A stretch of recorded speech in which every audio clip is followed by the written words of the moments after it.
Hello, welcome to the Roundhouse podcast with Paul Solentrop of Wichita State University Strategic Communications. Today we're going to talk about Shocker softball with Associate Head Coach Elizabeth Economon.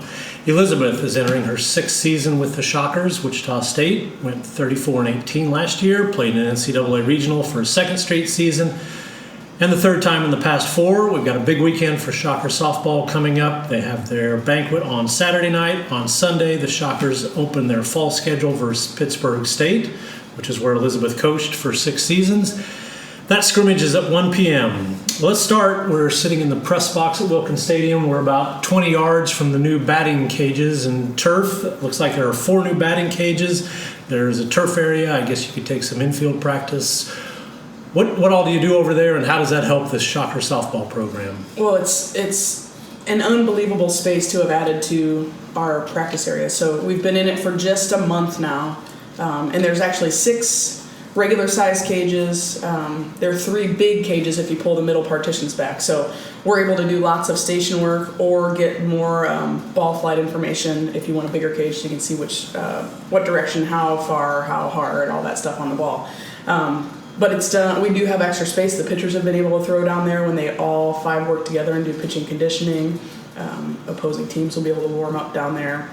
We have not taken infield yet because we've had pretty good weather for the fall. But I would assume we could do drill work and stuff. So it's big enough you could do that kind of stuff? Yeah, just some glove work and things like that. But yeah, it's a great space that we absolutely needed. We were getting the work that we needed to get done in our previous cages that are still up, but we went from 1.5 cages to 6, which is a big time improvement because it seems like hitting is contagious here. I think now that we've had some success, everybody wants more. So there's more kids coming in on their own. They need more space. So we've gotten some more machines. We've been lucky to have a couple donors really buy into our philosophy, and it's taken off. The girls are loving it.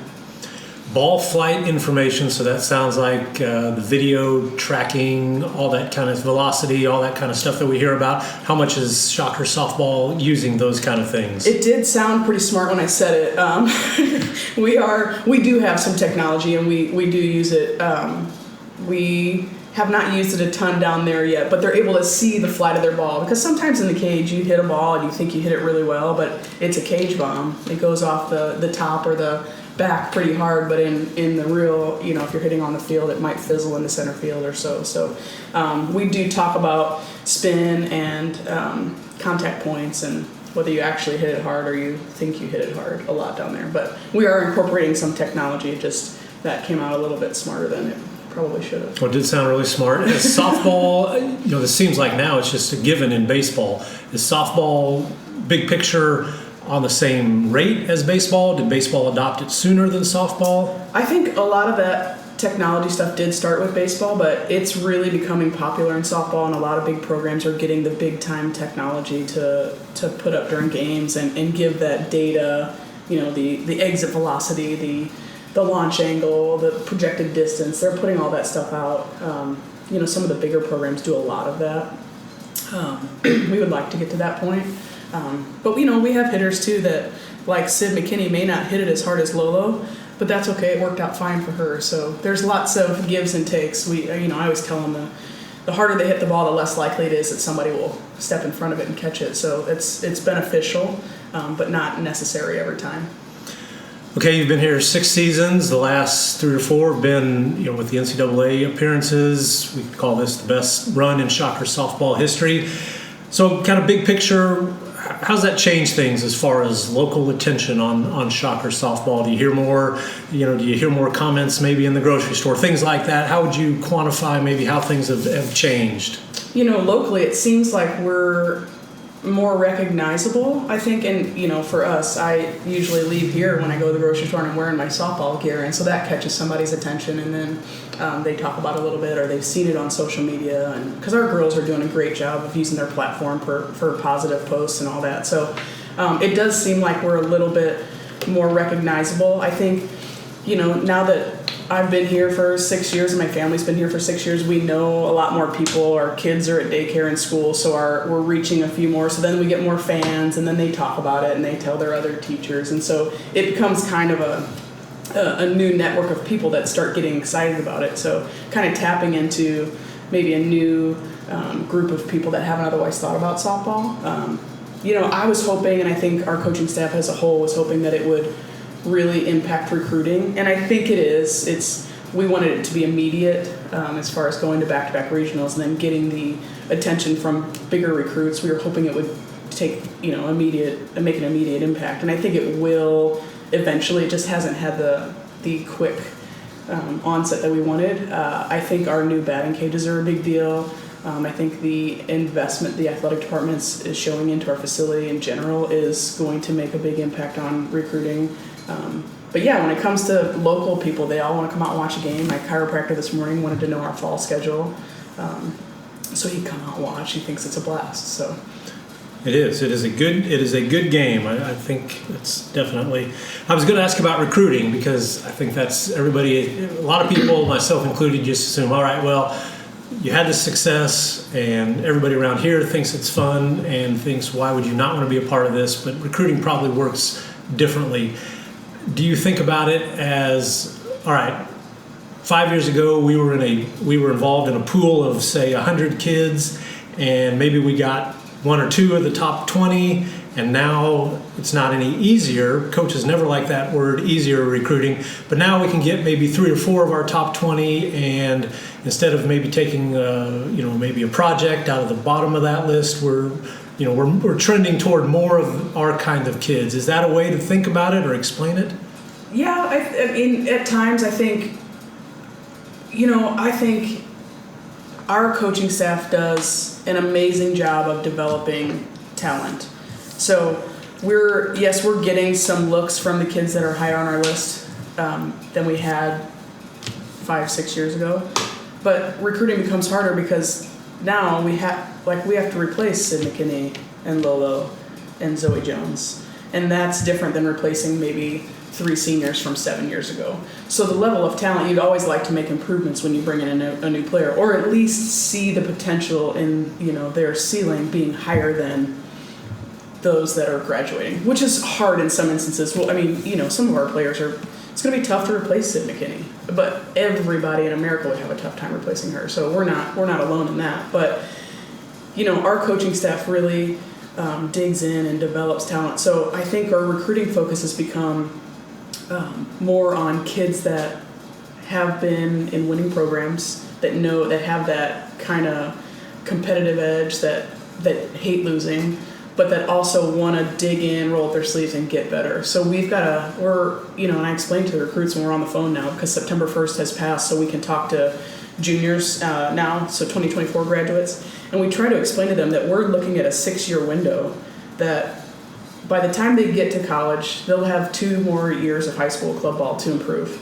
And then, when they're a freshman, we would like them to continue to get better their entire career. So from now until then, we're looking at 6 years. And so our coaching staff is projecting, how good can you be in 6 years? Which is really hard to think about when you don't know them as well as you want to. You don't know their work ethic. You don't know their dedication. Are they a student of the game? Do they have the physical capability to get better in 6 years? So recruiting is very challenging for that reason. And then, the people that we're competing against, we're continuing to fight for recruits with Oklahoma State, Missouri, KU, sometimes Missouri State. North Texas is kind of jumping in as they're joining our conference here.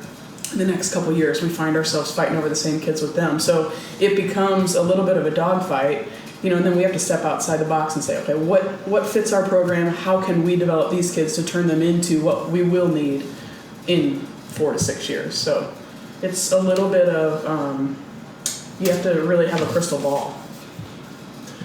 This is similar to when baseball was coming up in the 70s and the 80s, I think, and that there's this super competitive little pod of schools in this area. Oklahoma is obviously awesome. Oklahoma State is very good. Missouri, Arkansas, and Wichita State is very much part of that. You play them in the non-conference. You play them home and home. You're going to run into each other in regionals all the time.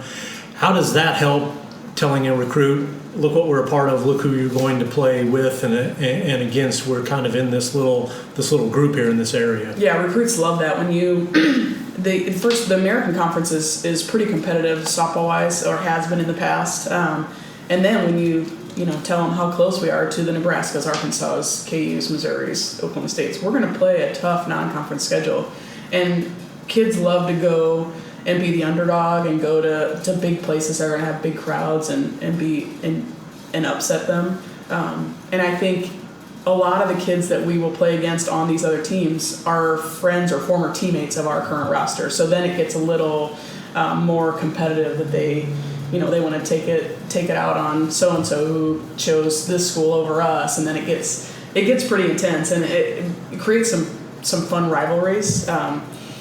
But yeah, our non-conference schedule is, well, especially this coming year, is going to prep us for conference in a big way. Fall practices started earlier this month. Give us some big picture thoughts. What do the Shockers want to get accomplished?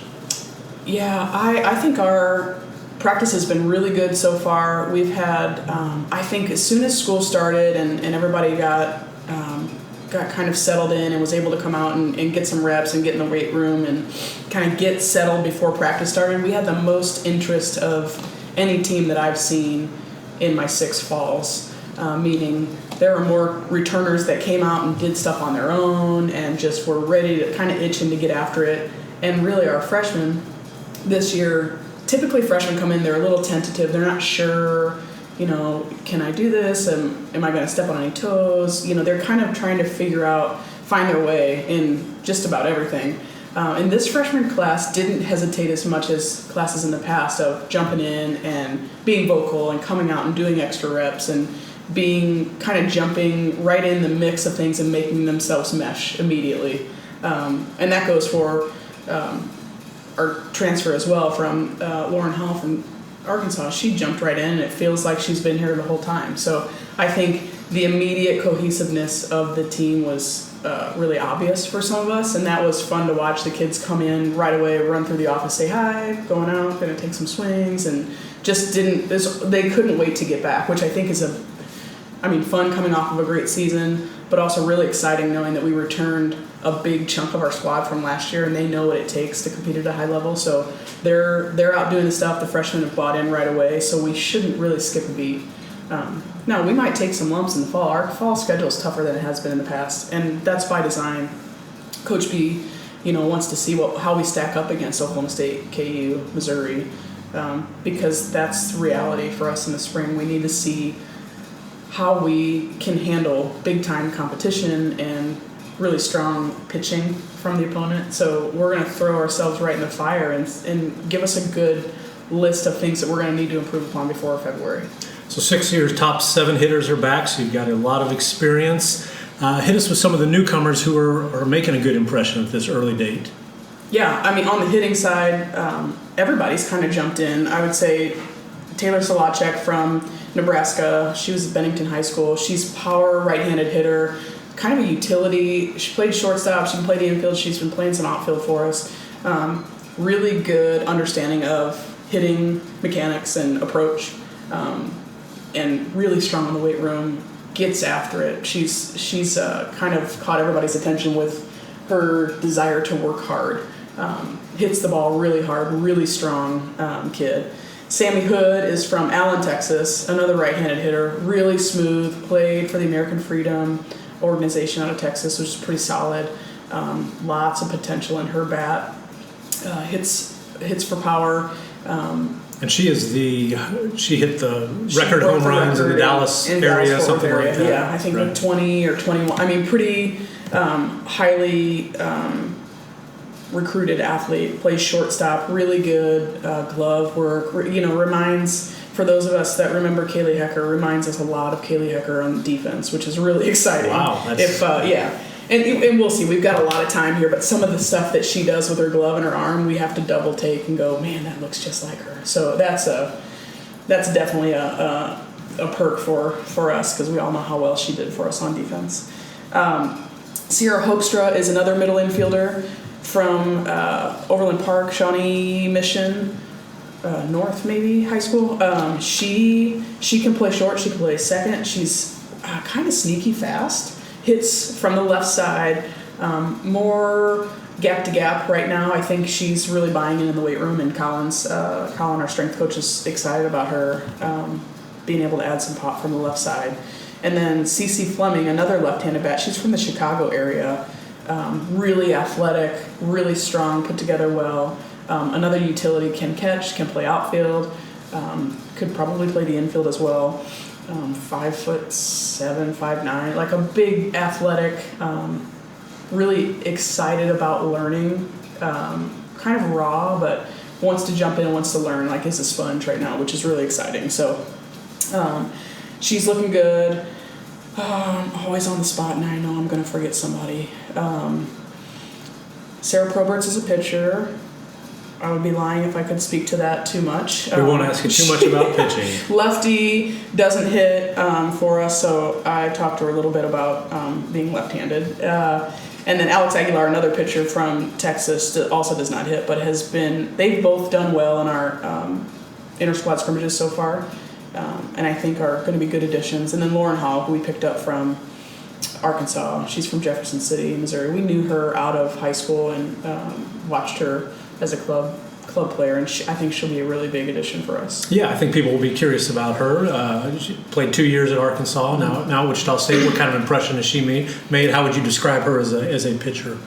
She doesn't mess around. She's in our 2 inter squads, has been very efficient, goes right after people, gets them to put the ball in play, has multiple different pitches that she can get you out with, and throws a couple different speeds, which is the key for really annoying an offense. So I think her maturity and her experience will give us, because otherwise we're pretty young in the circle, so she adds the only upperclassman, I think, in the pitching staff. So her experience and her ability to really kind of command what she's good at has been nice to have thrown in the mix. So you add her with Allie Cooper, Mackenzie Schofer, who returned, and we've got a lot of different looks, but Lauren's been a really great add for us, and I think feels really comfortable with our team and is really happy about the move she made. Have you talked to Lauren about Central Dairy, the famous ice cream place in Jeff City? I have not, but I am familiar with Central Dairy, and used to take my pit team there all the time when we would go play Lincoln. Yeah. Well, Lincoln. Yep. Yeah. That was the main attraction after the game. It doesn't matter what time, as long as it was open, we were going. That is good stuff. Yes. I've been to Central Dairy. I know it is a Jeff City landmark, so she's got to be familiar with it. I'll ask about first base, because you lost Neely Herring, a 3-year starter, 2-time all-conference pick, hit a lot of home runs. What's first base look like for the Shockers? It's kind of a toss-up right now, and our lineup will be built around offense, as it always has been, but we've got some options over there. Cam Compton's back. She's had some first base experience in the past. Zoe Jones played first a little bit at Texas Tech before she got here, so she can do that. Kristen Nelson's been taking some reps over there.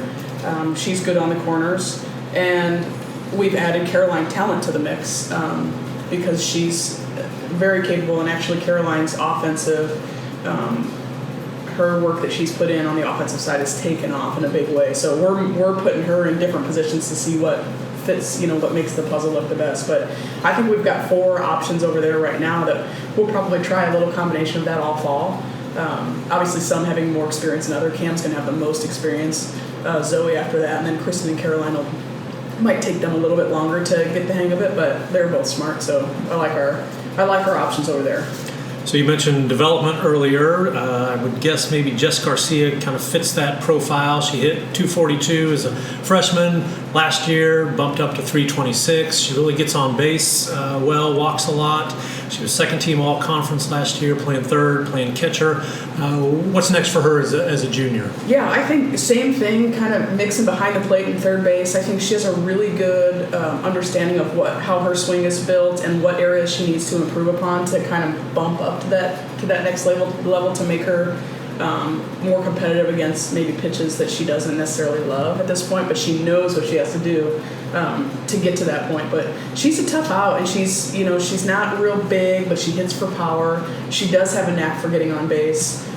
So we would look for her that same consistent offensive approach, and maybe just bounce around defensively. It's, anybody that's got a good bat, it's going to be a tall order to win the DP spot, because that's Lolo's. Lolo's kind of the anchor of that. She's been crushing the ball this fall. So Jess is going to have to really get into a groove at third or behind the plate to make sure she gets the at-bats, which I think she will, because she loves hitting so much. She'll find a way to get in the lineup. But yeah, we would look for that a little bit. Third base is similar to first base in that we have a few kids that we're gonna try over there. Jess being one, Kristen Nelson, Zoe can play third, Taylor Solacek could play third. Sarah Hoekstra might be able to play third. I mean, we've got quite a few kids that could take some reps at third. So we'll do some rotating through the fall games, just like first over there, to see who's the best fit. But Jess has got a lot of experience over there. She's done that a little bit for us in the past. I don't think we'll see her in the outfield again. We tried that as when she was a freshman. That didn't. It's not her cup of tea. So we'll keep her corners and behind the plate. So you've got Sydney McKinney at shortstop and Addison Barnard in the outfield. People are going to be familiar with those names.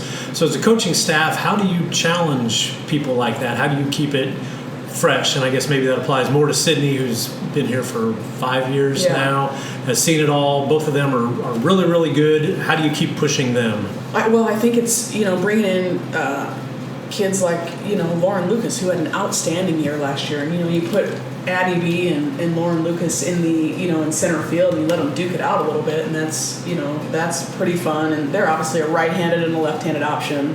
And they're both going to play. It's just a matter of where.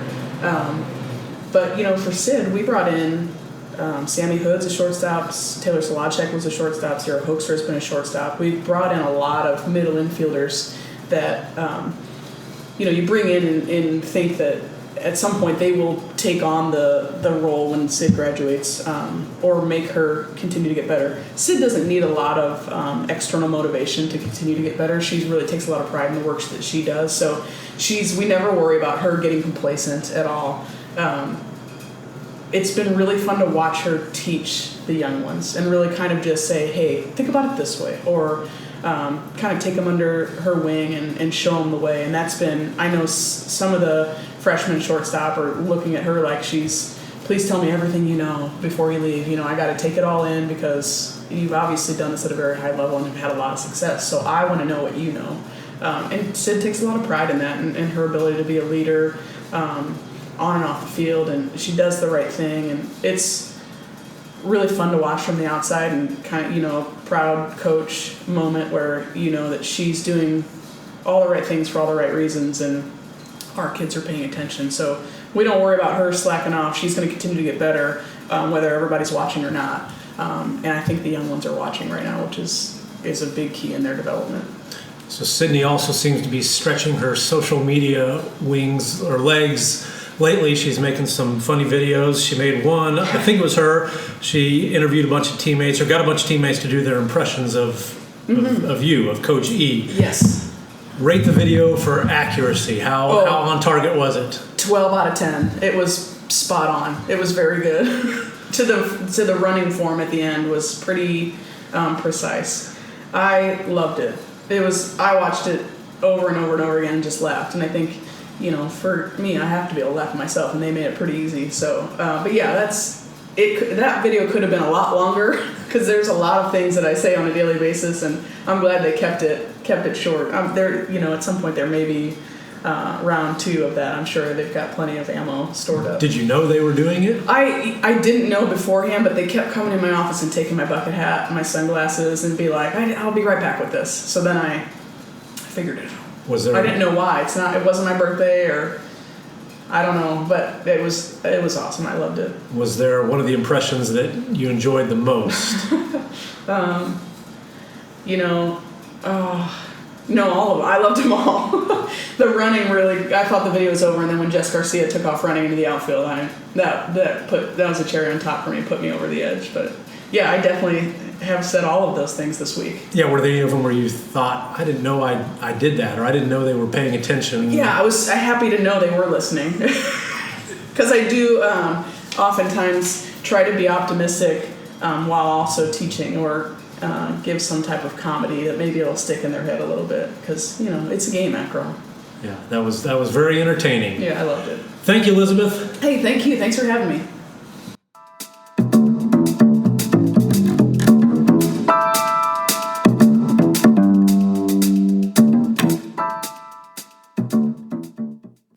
Hi, this is Rick Muma, president of Wichita State University. Check out the latest episode of the Forward Together podcast. Each episode, I sit down with different guests from Shocker Nation to celebrate the vision and mission of Wichita State University.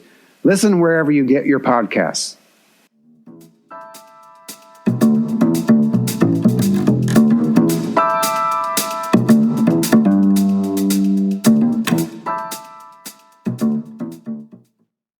Thank you for listening to the Roundhouse podcast, courtesy of Wichita State University Strategic Communications. We appreciate your time. We encourage you to rate, review, subscribe wherever you get your podcasts, such as on iTunes or Google Play. You can find more Roundhouse content at GoShockers.com. Thank you for listening. And they let him pass it up court, and then it gets picked off. A long three by Pangos, no good. 1 second, it's over. It is over, and Wichita State has beaten the number one team in the nation to go to the Sweet 16.